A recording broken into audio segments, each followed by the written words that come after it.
Le Royal Club liégeois, dans ses couleurs traditionnelles, prendra directement l'initiative de la rencontre. Illustration sur ce mouvement construit sur la gauche, le centre de Kingambo pour la tête du Zaïrois SND. De quoi mettre Liège en confiance, la deuxième action est plus nette encore. Kingambo sur l'autre flanc cette fois trouve la tête de Varga au deuxième poteau qui remet à SND. La reprise du Zaïrois échoue de justesse. Première réaction Trudonnaire sur ce coup de coin, le ballon est joué de la tête par Dirix qui trouve Pascal Beken sur son chemin.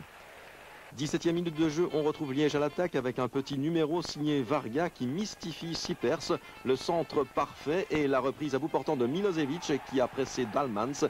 Liège mène 1-0, but que l'on revoit au ralenti. Le centre de Varga pour Milosevic. Varga qui signe ainsi un joli retour sur la hauteur de recours. À défaut de grands moyens techniques, Saint-Tron réagit par sa collectivité et ses ressources morales. Une première alerte est donnée pour Liège sur la reprise de Dirix. Saint-Tron qui forcera alors plusieurs coups de coin d'affilée. Et sur l'un de ceux-ci, le ballon va revenir dans les pieds de Kounen qui expédie un envoi de toute beauté. Beken ne peut que constater les dégâts. Après 27 minutes de jeu, Liège et Saint-Tron sont à nouveau dos à dos, un but partout. Et Saint-Tron qui insiste, voyez ce service de Van Marseny et la reprise en foulée de Vorians que Beken doit négocier en deux temps. Liège un peu perdu de sa superbe.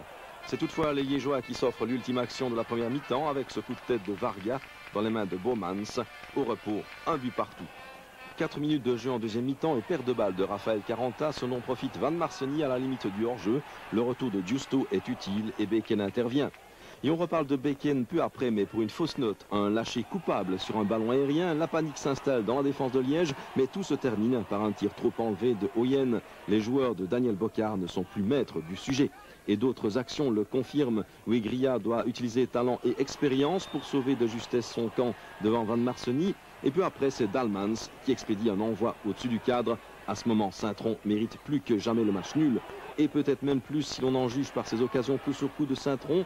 Van Marseny d'abord, Dalmans ensuite sur ce tir des 16 mètres après une relance approximative. 80 minutes de jeu, Peter Woods prend l'initiative de tirer de loin, l'envoi est formidable. Beken est battu mais sauvé par le montant. Score final, un but partout, c'est déjà un point perdu pour les Liégeois face à un rival direct. C'est Saint-Tron qui se frotte les mains.